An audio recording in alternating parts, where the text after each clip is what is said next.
Assalamualaikum warahmatullahi wabarakatuh. Selamat datang di perkuliahan Sistem Informasi Geografis untuk sesi yang ke-11, yaitu terkait tentang manipulasi dan analisis data spasial.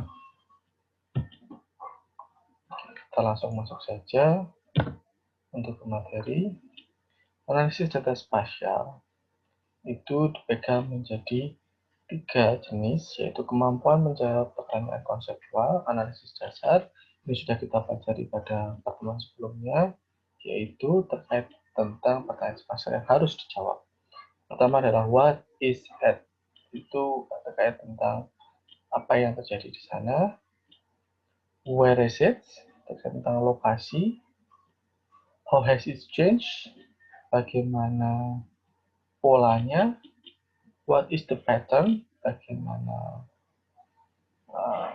yang pertama 3 adalah how is it, bagaimana itu perubahannya, trennya.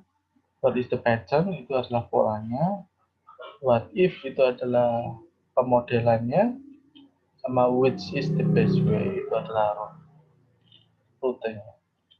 Nah, ini pertanyaan-pertanyaan ini yang menjadi pertanyaan konseptual atau analisis dasar dalam kemampuan analisis sistem informasi geografis. Yang kedua adalah kemampuan fungsi analisis spasial. Nah, ini yang akan nanti kita bahas pada pertemuan ini dalam 2 pertemuan, yaitu pertemuan 11 dan pertemuan ke-12. Yaitu pemanggilan data atau penelusuran data retrieval. Kedua adalah generalisasi peta atau map generalization. Ketiga adalah abstraksi peta atau map abstraction. Yang keempat adalah manipulasi lembar peta atau map sheet manipulation. Yang kelima adalah buffer generation. Keenam adalah overlay, polygon, and dissolve atau polygon overlay and dissolve. Ketujuh adalah pengukuran, measurement. 8 adalah analisis grid cell atau grid cell analysis. Yang ke-9 adalah model medan digital atau digital terrain model atau digital elevation model. 10 adalah teknik luaran atau output teknik. Nah, ini terkait kemampuan fungsi analisis spasial. Selain itu juga ada fungsi analisis data atribut. Jadi selain data spasialnya yang dianalisis, ada juga analisis terkait data atribut. Yaitu pertama adalah membuat basis data baru atau create database. Kedua adalah menghapus basis data, drop database. Yang ketiga adalah membuat tabel basis data atau create table. Yang keempat adalah menghapus tabel basis data, drop table. Kelima adalah mengisi dan mengisikan data record ke dalam tabel atau insert. Yang keenam adalah membaca dan mencari data field atau record dari tabel basis data retrieve. Yang ketujuh adalah mengubah dan mengedit data yang terdapat di dalam tabel basis data atau kita sebut dengan update dan edit. Yang kedelapan adalah menghapus data dari tabel atau pack. Yang kesembilan adalah membuat indeks untuk setiap tabel basis data. Nah, jadi ada 3 jenis ya terkait tentang pertanyaan konsep kemampuan menjawab pertanyaan konseptual, kemampuan dalam fungsi analisis spasial, dan kemampuan dalam fungsi analisis data atribut. Yang A itu lebih ke teori, jadi konsep dasarnya. Bagaimana teman-teman sebelum menggunakan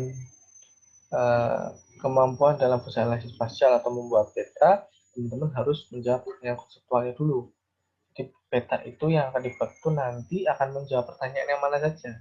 Apakah menjawab pertanyaan lokasi, apakah menjawab pertanyaan suatu kejadian, atau menjawab pertanyaan sebuah tren, atau pola, atau membuat modelan. Nah, ini teman-teman harus tentukan dulu kemampuan untuk menjawab pertanyaan konseptualnya. Selanjutnya baru teman-teman menentukan untuk yang B dan C adalah kemampuan SIG terkait tentang teknis, tentang fungsi analisis spasialnya, dan terkait tentang fungsi analisis data atribut. Nah, kita masuk ke kemampuan SIG terkait tentang analisis data spasialnya. Nah, manipulasi data. Manipulasi data di sini menjelaskan variasi fungsi analitik dan fungsi pemrosesan data yang dapat melakukan otomasi data spasial. Nah, jadi semua teknik untuk melakukan fungsi analitik dan fungsi pemrosesan data kita sebut dengan kemampuan untuk memanipulasi data. Untuk sistem informasi geografis, tadi sudah dijelaskan ada 10 kemampuan terkait analisis data spasialnya. Nah, yang pertama adalah data retrieval. Data retrieval adalah rangkaian teknik meliputi ekstraksi, dasar, query, dan manipulasi informasi Boolean itu maksudnya true and false, yang terdapat dalam mengorganisasikan sistem informasi geografis. Nah, di sini ada, bisa lihat gambarnya, ada 5 kemampuan data retrieval. Yang pertama adalah browsing. Jadi kita mendapatkan data dari browsing. Baik itu data gambar maupun data atribut. Selanjutnya adalah windowing. Yaitu dari suatu data yang sudah ada, kita ambil sebagian, lalu kita analisis lebih detail terkait lokasi data spasial itu. Selanjutnya ada query generation window. Nah, di sini kita mengumpulkan data-data vektor yang ada seperti point, irregular polygon, square, circle, corridor untuk mendapatkan suatu informasi. Nah, adalah multiple map sheet spatial query. Jadi dari beberapa lembar peta yang ada, contohnya lembar RBI ini, misalnya RBI nomor 1, 2, 3, 4. Nah, lokasi teman-teman itu berada di antara perpotongan antara keempat dari lembar peta itu. Nah, kita bisa pakai multiple map sheet spatial query. Yang kelima adalah Boolean attribute retrieval and statistical summary. Nah, ini teman-teman menggunakan analisis true and false.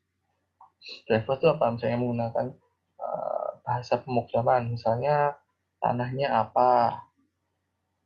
Jika tanahnya ini dan geologinya ini, maka informasi dapatkan apa. Lebih ke nanti analisis pemodelan lebih lanjut. Jadi teman-teman misalnya punya peta soil, punya peta tanah, punya peta geologi, teman-teman ambil ini untuk pembuatan peta ini harus jenis tanahnya apa, harus jenis geologinya apa.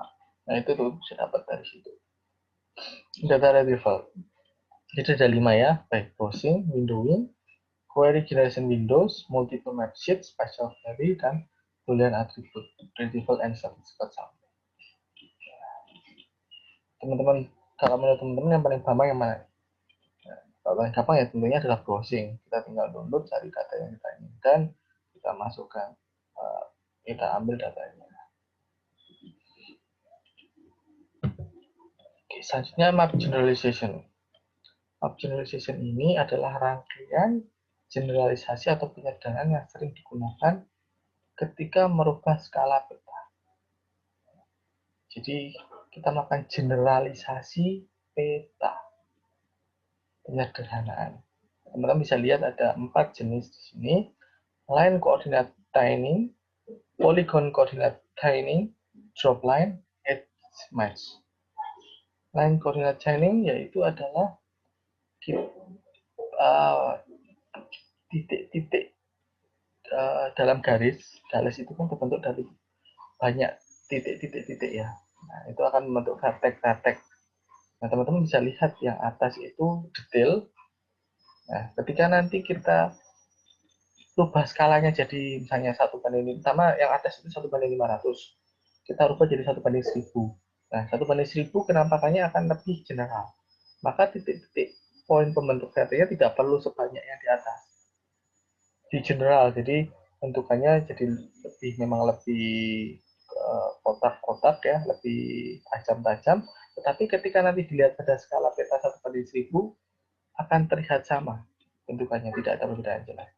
Nah, itu makanya kita generalkan dengan cara mengurangi titik-titik poin pembentuk vertex garis itu. Sama dengan poligon juga sama. Jadi teman-teman bisa lihat di atas itu bentuknya lebih halus. Karena apa? Karena titik poin vertexnya itu lebih banyak dibandingkan yang bawah. Yang bawah bentuknya lebih kotak-kotak. Tapi ketika itu digunakan pada skala yang atas itu 1/500 sampai 1/1000, ketika nanti ditampilkan itu tidak ada perbedaan. Dan kelebihannya apa? Pertama, kelebihannya tentu saja digitasinya lebih cepat. Yang kedua adalah kapasitas dari filenya itu akan berkurang karena penyimpanan untuk data vektor itu sangat tergantung pada jumlah titik dan banyaknya atribut yang dimasukkan. Kalau titiknya berkurang, tentu saja perekamannya akan berkurang. Drop line di sini adalah kita mengeneralisasi informasi data dengan cara menghilangkan garis pada objek yang sama. Nah, teman-teman bisa lihat di sini bahwa pada bagian ini, nah ini di sini itu memiliki data yang sama, informasi spasial yang sama, sehingga ketika nanti digeneralisasikan, garis ini tidak diperlukan, sehingga digabungkan menjadi satu. Begitu juga dengan yang objek ini. Ya, bagaimana dengan objek ini, Pak? Karena ketika ini digeneralisasi, informasinya akan dijadikan satu dengan objek yang major atau mayoritas. Yang lebih banyak yang mana, sehingga nantinya akan dihilangkan dan menjadi seperti ini. Ini adalah kemampuan generalisasi untuk drop line. Misalnya edge match. Edge match itu kita menggabungkan, atau disebutnya namanya mozaik ya. Kita menggabungkan data-data, potongan-potongan data digabungkan menjadi satu berdasarkan dari koordinatnya atau dari batas terluar dari garisnya.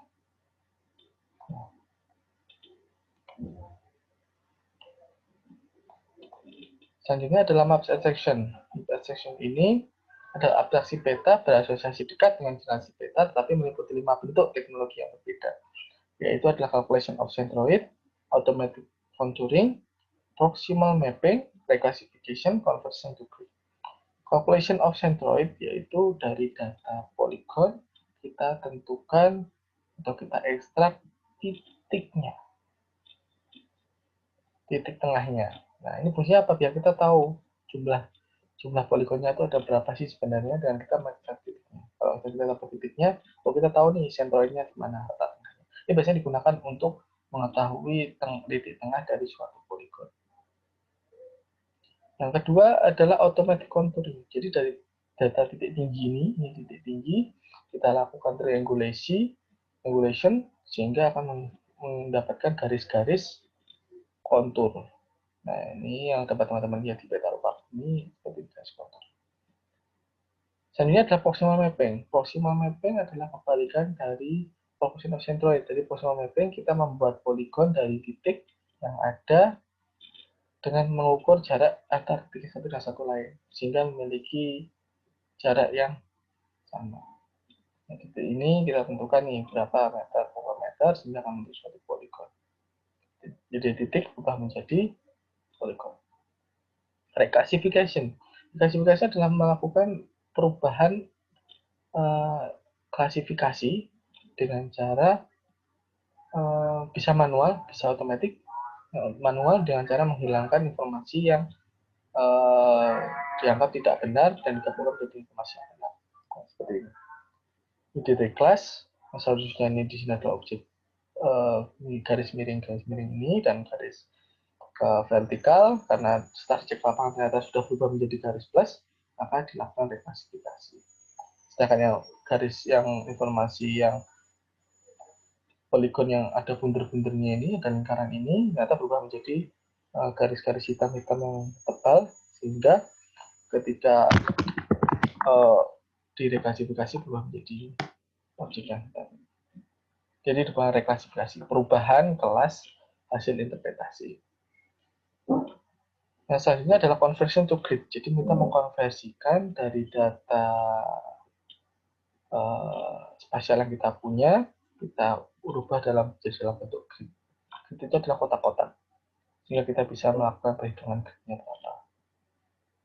Ini berguna untuk misalnya kita melakukan pengukuran menggunakan informasi manual. Jadi manual kita mau melakukan perhitungan manual grid menggunakan kertas gambar blok milimeter. Jadi dari peta kita salin ke milimeter, terus kita hitung luasannya menggunakan perhitungan grid. Ini saat ini sudah cukup ditinggalkan untuk penurunan luas, tapi biasa digunakan untuk pembuatan lembar peta, jadi map sheet. Selanjutnya, map sheet manipulation adalah rangkaian teknik manipulasi koordinat X, Y yang diberikan pada satu sheet lembar peta. Nah, ini biasanya terkait tentang scale change, perubahan skala, distortion removal, linear and proper setting, position change, dan koordinat rotation translation. Scale change itu merupakan skala, jadi kita perubahan skala. Kalau menggunakan komputer sekarang sudah otomatis terkait dengan perubahan skala. Terus distortion removal, kita melakukan perbaikan terkait distorsi, misalnya satunya itu yang hasil scan itu melipat, tapi ketika kita lakukan distortion removal akan menjadi datar. Position change, kita melakukan perubahan proyeksi peta, hanya dari geografis ke UTM atau dari UTM ke geografis, kita rubah. Coordinate rotation and translation, jadi kita rubah jika kita melakukan pembuatan peta, ternyata proyeksi kita tidak sesuai, kita bisa rotasikan sudutnya atau kita lakukan translation. Itu terkait untuk pertemuan ke-11. Kalau ada pertanyaan silakan ajukan di forum diskusi dan silakan mengerjakan tugasnya.